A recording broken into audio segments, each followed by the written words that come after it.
The Adventures of Tom Sawyer by Mark Twain. Chapter 1. This is Tom Sawyer. Tom? No answer. Tom? No answer.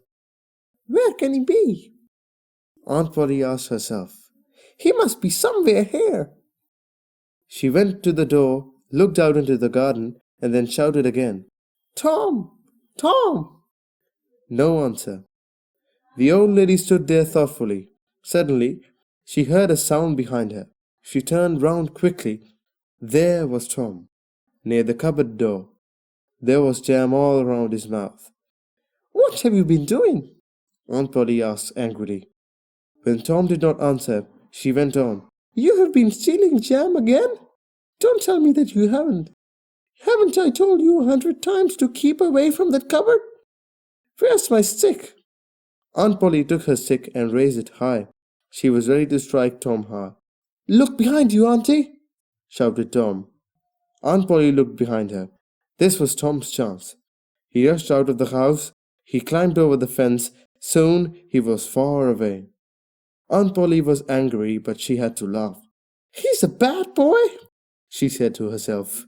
But I love him. He's my poor dead sister's boy, and I must look after him. I don't like to hit him, but I have to. If I don't punish him, he'll grow up lazy and wicked. Yes, I must be strict. Aunt Polly sighed. I'll have to punish him for stealing the jam. But how?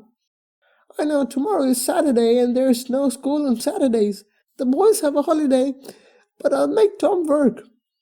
That'll punish him. Tom ran away from school that afternoon. It was a lovely day, and so he went to the woods with his friend Joe Harper. They had a good time there, playing cowboys and Indians. He went home late that evening. When he went in, his aunt and his brother Sid were having their supper. His aunt felt certain that Tom had not been to school. She did not say so, but she began asking him questions like this. It was hot in school this afternoon, wasn't it, Tom?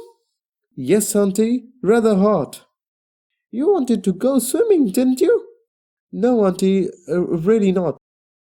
Let me look at your collar. Aunt Polly said this because she used to sew Tom's collar together so that he could not take his shirt off. Then, of course, he could not go swimming. Aunt Polly examined Tom's collar. It was still sewn together. Ah, she cried. You didn't go swimming? You're a good boy, Tom. Aunt Polly, said Sid. You sewed his collar with white thread and now the thread is black. Look! Tom jumped from the table and ran outside. He shouted over his shoulder to his brother, I'll fight you for that. He was angry with Sid. He was also angry with himself. Sometimes she uses white thread and sometimes she uses black. Why didn't I notice that? He was thinking. Suddenly he saw in front of him a boy who was new to the village. Tom had never seen this boy before. The boy looked very strange to Tom. He was wearing fine clothes and he had shoes on. Tom wore shoes only on Sundays, and he did not like them. He did not like this new boy either. I can knock you down, he said to the boy. Try. I can if I want to. You can't. I can. You can't. I tell you I can. For a moment there was a pause. Both boys were breathing hard. Then Tom asked, What's your name? I shan't tell you. I can knock you down with one hand. Try it. You say you can do it, but you can't. You are afraid. Who's afraid? You are. I'm not. You are. The two boys looked at each other very angrily. They moved nearer each other. Now their shoulders were touching. Both boys began pushing. They pushed each other hard. Then they stopped for a moment. With his big toe, Tom drew a line in the dust. If you step over that line, I'll fight you, he said. The new boy at once stepped over the line. The next moment, the two boys started fighting. They fought like two wild cats, hitting, kicking, and scratching each other. Both were on the ground now, rolling in the dust. Their clothes were torn and dirty. Their noses were bleeding. Tom was the stronger of the two. At last, he sat on the new boy. Have you had enough? He said. The boy did not answer.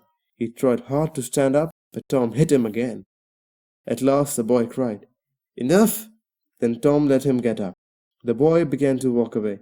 With one hand he was brushing the dust from his clothes, with the other he was holding his handkerchief to his nose. Tom stood there, laughing at him. The new boy then picked up a stone and threw it at Tom. Tom ran after him, but he could not catch him. The new boy ran home. Tom waited for some time outside his house. He waited there till the boy's mother came out. "Go away," she shouted. "You're a bad, wicked boy." Tom slowly walked home. When Aunt Polly saw his clothes, she was very angry. "You've been fighting again," she said. "Very well, I shall punish you. Tomorrow you'll have to work hard. No swimming for you tomorrow. No playing either." End of chapter 1.